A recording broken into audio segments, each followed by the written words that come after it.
y en las condiciones, pues bueno, definitivamente eran necesarios. En ese sentido, el año pasado nos acompañó las personas de Clave Ganadera y Clave Capital, y ellos identificaron que ese obstáculo real no era una falta de demanda en la actividad, es decir, la actividad agrícola y pecuaria en Venezuela estaba y existía, pero había una ausencia en la infraestructura financiera adaptada a esa realidad. ¿Y qué se hizo? Bueno, se vio que, como decía Edward Müller hace algún tiempo, en el año 2023, en el encuentro de Empresas B de Monterrey, donde conocí a Laura también y me echaron a perder la cabeza con este tema regenerativo, en la pandemia, durante la pandemia, se vio como una especie sirvió como una especie de catalizador para reconocer que el impacto que nosotros generamos en los ecosistemas puede ser sumamente perjudicial. Y en Venezuela, esa ceguera y esa falta de financiamiento a nivel de los campos, lo que hizo fue que hubiese, de manera espontánea, una reactivación que, números más, números menos, nosotros no hemos podido identificar alrededor de un 21% de crecimiento sostenido en cultivos, ¿sí? Y un aumento en la producción ganadera de 6%. Si bien a lo mejor los números no suenan muy grandes, para que sea algo netamente orgánico, ahí hay algo importante que sucedió y que desde allí, habiéndolo identificado, se creó o se buscó viabilizar ese funcionamiento o esa producción desde la necesidad que había a nivel financiero en Clave Ganadera, y se creó, basado en la tecnología, algo que se llama Agroclave, que lo compartimos el año pasado, pero estaba muy incipiente. Y Agroclave, ¿qué es hoy día? Es una herramienta que acerca al sector agropecuario en la posibilidad de tener recursos y desarrollar ese impacto de vida, ese impacto de incluso cultura en su actividad agrícola, y acceder a créditos. Entonces, ¿qué se hizo? Se desarrolló una guía en la cual, yendo más allá del papeleo propio de los bancos y apoyándonos en temas de inteligencia artificial, encuestas que se han levantado, nosotros hemos logrado, o Clave Ganadera ha logrado, sacar préstamos directamente a los agricultores, en los cuales sorprendentemente, y lo digo sorprendentemente porque ya verán un poco el rol mío allí, la mora ha sido menor al 2%, contrario a lo que se podía esperar, ¿no? Y hay una aprobación de crédito alrededor en 24 horas, no más allá de eso. Y obviamente estamos construyendo, o se está construyendo, una data dura alrededor de, en este momento, 18 estados en los cuales se ha tenido presencia, ¿ok? Y se ha ido haciendo todo un levantamiento de los distintos sectores agrícolas y pecuarios en los cuales se puede, o existe la necesidad y se puede realizar una inversión. Recordemos que estábamos hablando de una necesidad de 1.500 millones de dólares anual que estaba desasistido, ¿ok? Bueno, y la confianza eventualmente no era sencilla porque no podíamos llegar a los campos y simplemente dar nuestras buenas intenciones, pero con el trabajo que se ha ido llevando poco a poco, del año 2025, que arrancamos con 7 financiamientos iniciales, hemos llegado en el año 2026 a 220 productores, más o menos 800 afiliados, ¿ok? De esos afiliados, 300 familias rurales han sido impactadas, y de estos afiliados más o menos ha habido un incremento en su producción del 40% gracias al financiamiento que se ha acercado a ellos. Pero bueno, el dinero hay que protegerlo, y yo escuché aquí hace rato temas de riesgo, bueno, formalidades y todo aquello, y de algún modo el diseño del modelo económico que se hizo apuntaba a proteger posibles fallas macroeconómicas propias de nuestro entorno, y lo que se hizo fue que se diseñó un otorgamiento de préstamos en bolívares, pero indexados a la tasa de cambio. Y esto de alguna manera, con el comportamiento que hay a nivel económico en Venezuela, ha podido acercarnos a unos rendimientos alrededor del 36% anual, ¿sí? Que se cobra proporcionalmente, ¿no? Y en distintos ciclos de rotación. ¿Dónde entramos nosotros, Jorge Alvarado y Asociados, con B de Bienestar, un poco lo que hacíamos? Nosotros hemos estado evangelizando, si me lo permiten, desde hace 2018, Jeffrey, 2019 más o menos así, en torno a lo que conocimos nuevamente de la mano de Laura, de la mano de Eduardo, de la mano del Sistema B, que es esta nueva manera de hacer negocios. Porque una de las cosas que nosotros veíamos en Venezuela era que lo que estaba pasando, aparte de falla de sistema, propio de un modelo extractivista, era el desconocimiento del impacto real que tú puedes generar desde el ejercicio de la empresa. Y desde allí invitamos a las empresas desde distintos espacios. Hoy día estamos, 5 minutos, hoy día estamos en programas de radio, tenemos podcast y todo lo demás, a este modelo de negocio que se llama modelo de negocio de triple impacto. Salir simplemente del oportunismo de la parte comercial y acercarse a darle importancia y relevancia a las comunidades donde realizamos las actividades, a la gente que nos acompaña, nuestros equipos, ¿okay? Y desde allí ayudarlos a diseñar, porque ha sido un tiempo un tanto complejo, interesante, donde las empresas han estado en modo supervivencia y han tenido que diseñar estrategias que a nivel de Latinoamérica y del mundo se conocen que pueden suceder, pero que no necesariamente están ajustados y alineados con lo que hoy día, en el escenario actual que estamos de oportunidades, un inversionista podría estar interesado. ¿Okay? Entonces, desde allí, nosotros los hemos acompañado en el diseño de modelos de negocios formales, bajo temas, principios de gobernanza, y tratando de movernos sobre elementos de economía de opción, para evitar, temas de no cumplimiento. Clave Ganadera, que es una de las personas por las que estábamos hablando, ellos están haciendo una serie de levantamientos, pero como no vinieron, bueno, yo igual se los comparto aquí. Pero básicamente lo que se quiere es reactivar, potenciar lo que se está haciendo ahorita y un poco más formales. De hecho, logramos llevar Clave Ganadera a la Bolsa de Valores de Caracas a través de una empresa que se llama Clave Capital, un poco buscando esa formalización para viabilizar el ingreso de capitales a las distintas actividades. Y bueno, un poco el efecto FOMO, plantea una pregunta, porque desde que nosotros llegamos, la gente nos pide datos o nos echa cuentos de lo que está escuchando, y lo que sí es una realidad es que deberíamos identificar qué está sucediendo, cuáles son las necesidades que ya ustedes, y ahí a lo mejor sí es una petición directa, ustedes en distintos ecosistemas empresariales, en sus jurisdicciones ya han desarrollado, y desde este lienzo, este canvas en blanco, que es Venezuela, desde el punto de vista de políticas públicas, desde el punto de vista de tendencias de negocio, están llamados o están abiertas las posibilidades a impactar y actuar, ¿sí? Entonces, en sistemas complejos la riqueza pertenece a quienes tienen el coraje de construir la infraestructura cuando los demás solo ven oscuridad. ¿Van a esperar certeza o van a diseñar el futuro? Yo los invito a que se acerquen. Aquí hay ¿cómo se llama? Otro venezolano que están armando un fondo de inversión, está por allá atrás con una gorra y un sello naranja, y de verdad el potencial que existe se pierde de vista. ¿Qué tenemos que hacer? Formalizarnos. ¿Y qué podemos hacer? Entrar de manera formalizada mientras se va ajustando el marco regulatorio, que es una de las cosas que definitivamente hay que hacer.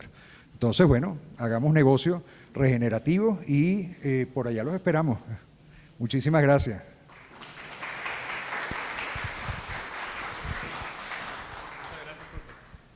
Muy buena para ti. Muchas gracias. Muchas gracias, Jorge. Ojalá en un par de años nos veamos con muchas oportunidades y haciendo negocios en toda Latinoamérica y especialmente en Venezuela también. Y bueno, creo que aquí están haciendo. Por allá lo decía Jorge, por allá está también Nicolás de Amor América Orgánica, que están haciendo un proyecto muy interesante para Venezuela. Bueno, Laris es una plataforma de inversión donde estamos buscando impulsar que la regeneración reciba financiamiento y capitalización.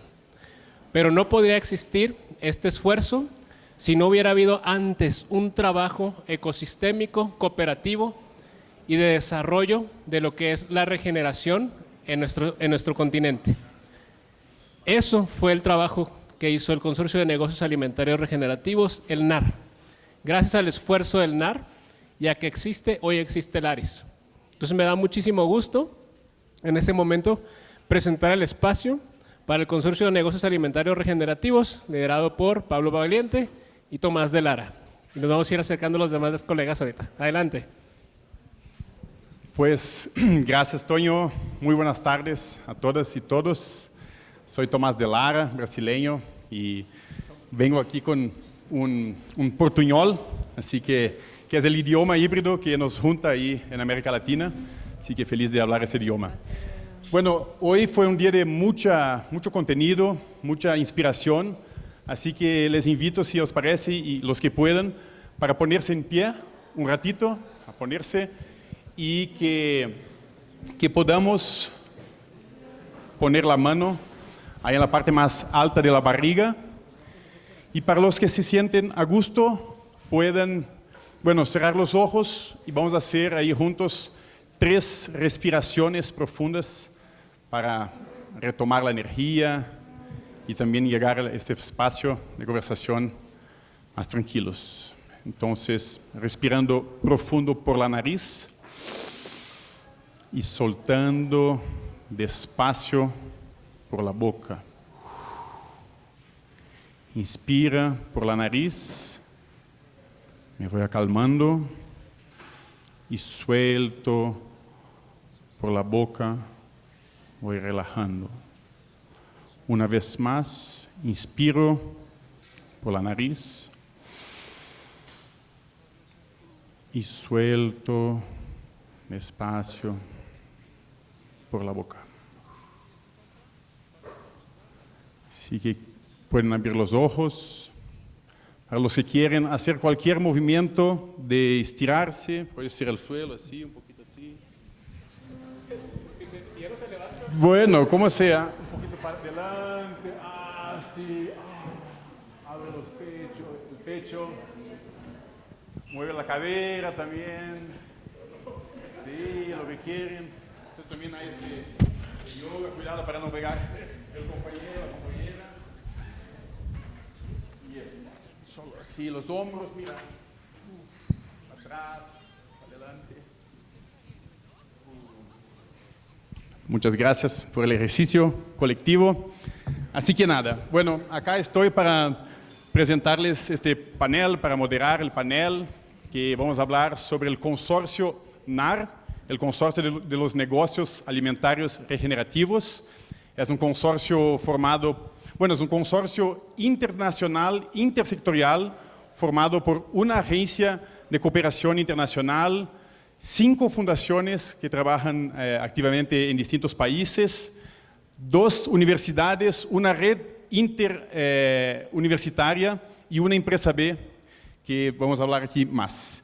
Y invito a mis colegas y amigos acá para el panel, Bruna Amante, por favor, que llegue, de Katia, Melina Ángel, de Colombia Regenerativa, también Margarita Martínez está acá, por favor, de Nest.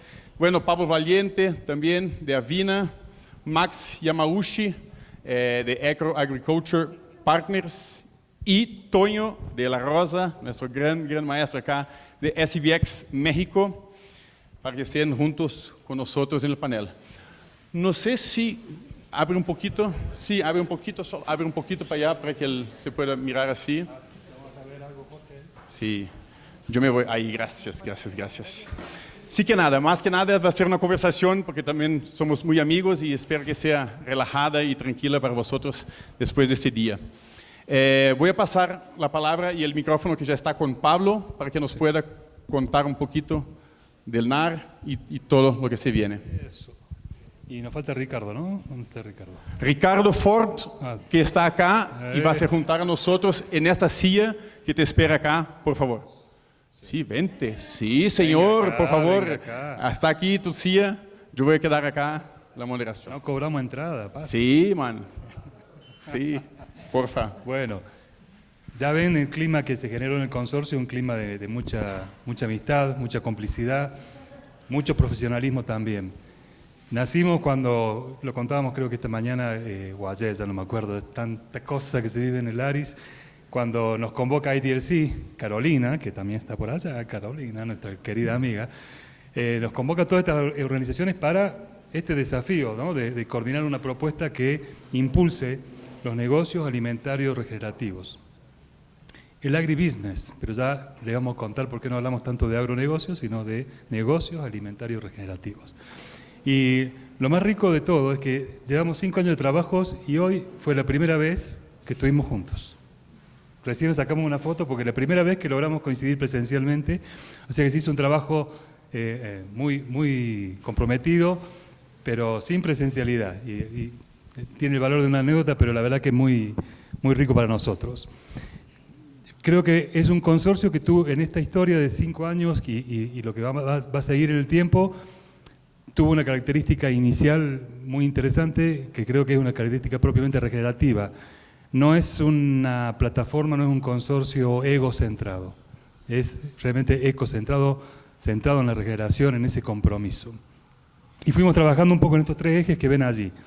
Un eje de mucha gestión de conocimiento, porque hacía falta generar mucho conocimiento. Todavía hace 5 años, regeneración era un tema que estaba ganando volumen, estaba ganando reconocimiento, pero se la conocían bastante mal, entonces había que generar conocimiento real. Un eje de inversión, de innovación financiera, también hace 5 años el blended finance en economía social no era una marca tan característica, y entonces tomamos ese desafío, ya nos va a contar ahí Margarita. Y uno tercero, que era el eje puesto en el fortalecimiento de un ecosistema. Y de hecho, el Laris es parte de ese ecosistema, justamente el ecosistema más volcado al tema de inversión, pero hay muchos otros, ¿no? Y estamos también en contacto, fuimos en el camino conociendo otros distintos ecosistemas de comunidades regenerativas que están tratando de trabajar. Solamente termino para decir que hicimos mucho con esa lógica inicialmente de proyecto y que después trascendió la lógica de proyecto, y ahora estamos trabajando realmente con una idea de impacto político en el cambio sistémico. Eso es lo que más nos interesa. Y en el camino fuimos identificando también muchas cosas que faltaban, no solamente las que queríamos proponer, sino las que todavía no desarrollamos y queremos proponer en una segunda fase. Así que este fue un poquito el overview de lo que nos caracterizó estos años al consorcio. Buenísimo, Pablo, muchas gracias. Bueno, y directo ya vamos a pasar para Max y Bruna. Voy a dejar este micrófono aquí para que puedan contar un poco más del trabajo que han hecho en el consorcio. Ya, muchas gracias Tomás, Pablo.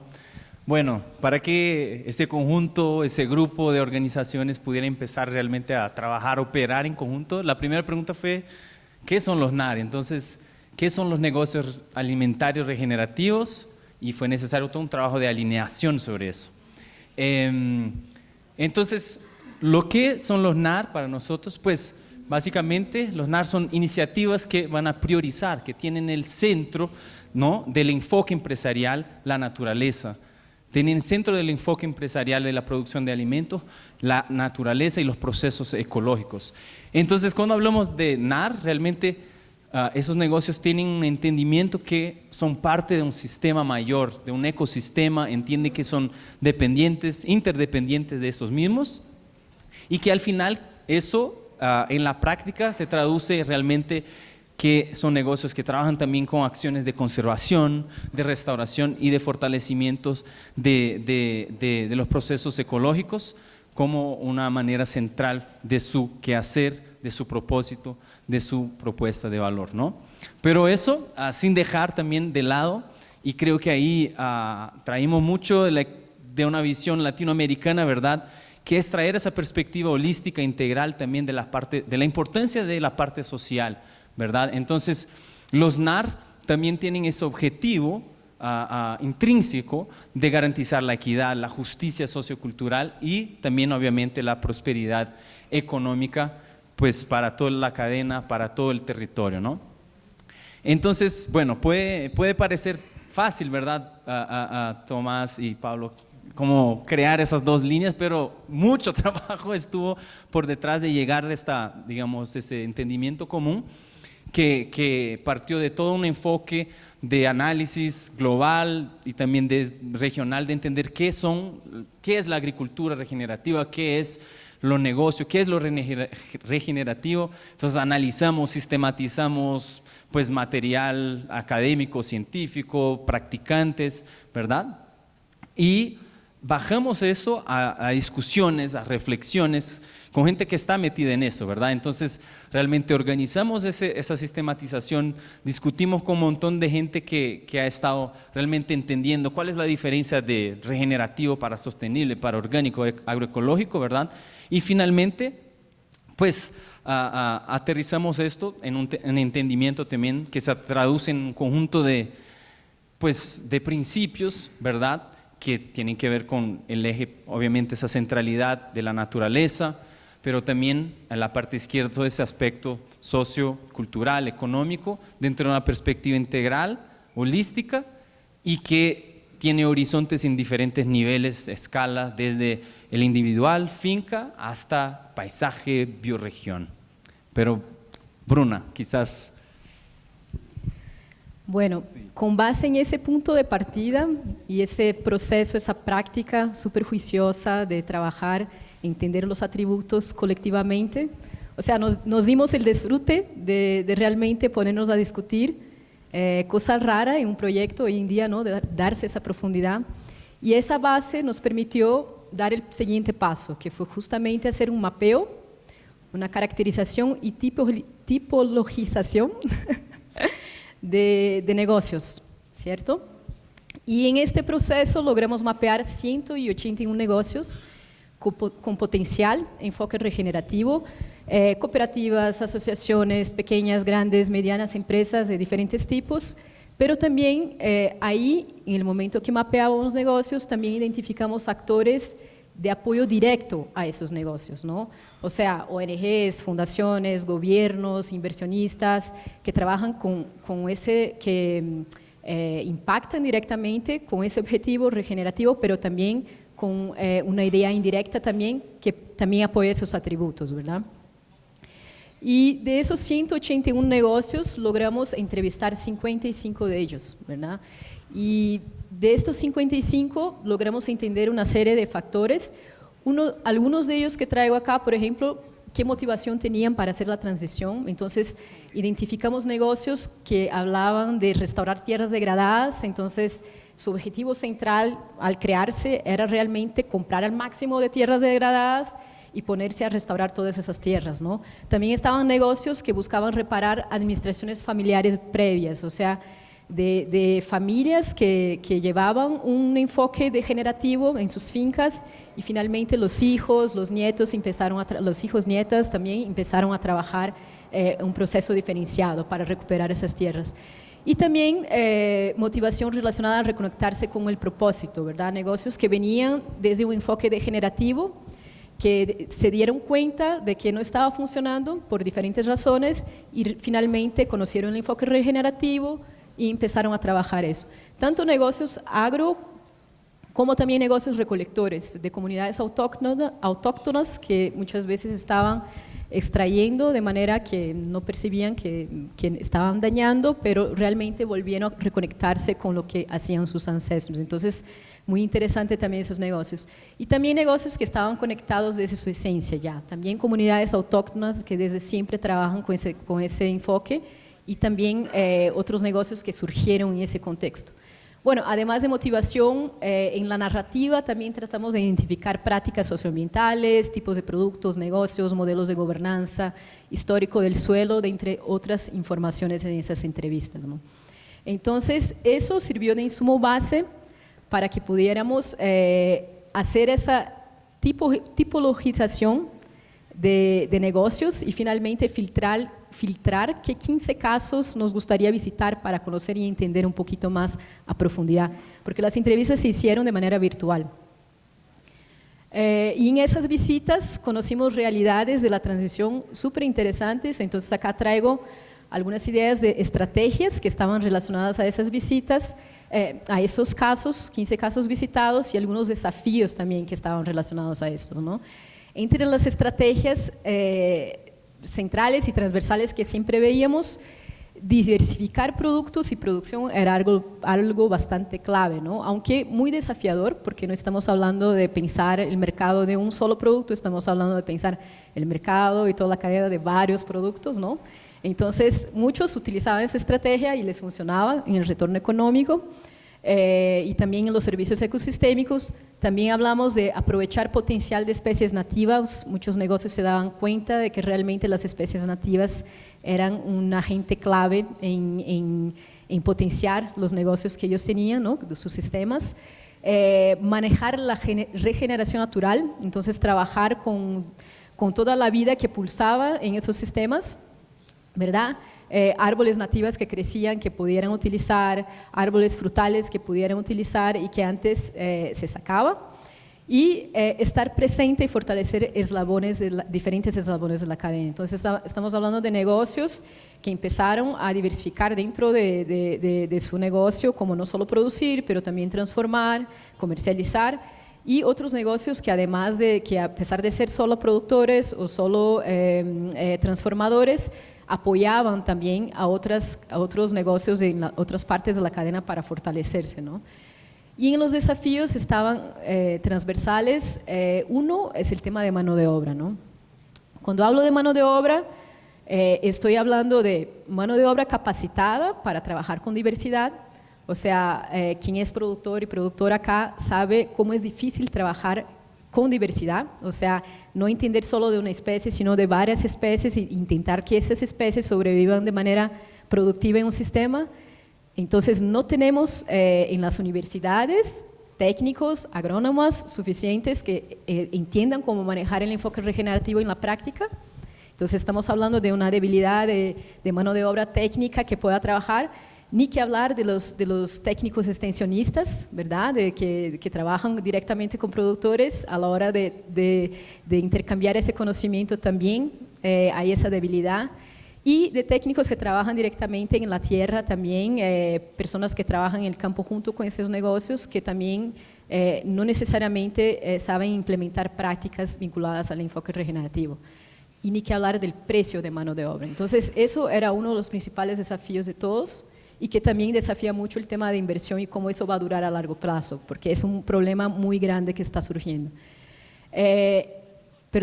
Insumos, infraestructura y logística, también el tema de acceso a insumos, del tema de carreteras, logística, o sea, para poder, digamos, que esos negocios se den, el tema de tecnología apropiada. Hoy tenemos tecnología avanzada, diversificada para el enfoque convencional, pero realmente para el enfoque regenerativo, para facilitar un sistema diversificado o un sistema agroforestal, no tenemos maquinarias y herramientas pequeñas, mínimas, suficientes para, digamos, promover eso a una escala, ¿no?, más amplia. Investigación y conocimiento sistematizado también es algo que es importante. O sea, hay conocimiento que se está generando, pero falta sistematizar esos conocimientos, tanto conocimientos de negocios, de poblaciones que ya vienen trabajando con ese tema a muchos y millares de años, pero también de todo lo que se genera en universidad, en ONGs, en instituciones. Sistematizar esos conocimientos son clave. Y el tema del cambio climático, que también está afectando demasiado, y sean negocios que ya están avanzados regenerativamente o no, siguen siendo afectados, y cómo la inversión también lidia con este tipo de situación. Margarita. Y en ese sentido, cuando llegamos desde NEST a apoyar las iniciativas, de esas 15 apoyamos 11 durante un periodo de 2 a 3 años y logramos cosas muy interesantes. Hay que aclarar que tanto desde NEST como para nosotros en el consorcio, la inversión en género siempre ha sido no una actividad, sino algo que se convierte